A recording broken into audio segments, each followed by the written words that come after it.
ఆ 90s అక్కడ ఎలా ఉంటారు, ఆ రాజమండ్రి చుట్టుపక్కల తిరిగాం కాబట్టి మనకు బాగా తెలుసు.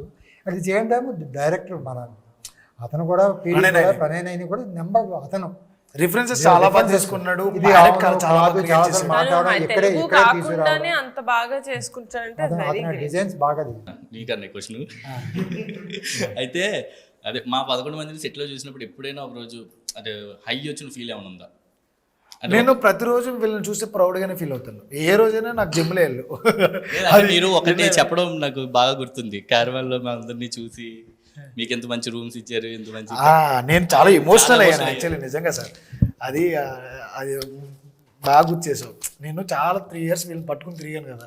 పాపం వాడేమో ఎక్కడో ఒక చోట నుంచి నడుచుకుంటా లిఫ్ట్లు అడుగుతూ వచ్చేవాడు అనమాట. పాపం వాడు ఆఫీస్కి వేరే చోట ఎక్కడో మూల ఆఫీస్ అది.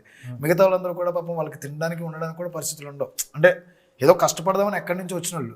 వీళ్ళందరూ హీరోలు అనేటప్పటికీ ఒప్పుకునేవారు కాదు వాళ్ళందరూ. బొక్క ఈడేంటి, ఈడి మోకానికి ఏంటి అన్న మాటలు నేను విన్నా. బట్టలు మార్చుకోవడానికి ప్లేస్ కూడా ఇవ్వలేదు వాళ్ళకి, తినడానికి కూడా ఫుడ్ ఇవ్వలేదు. నేను చెప్తున్నాను కదా, చాలా కష్టాలు పడ్డారు అందరూ.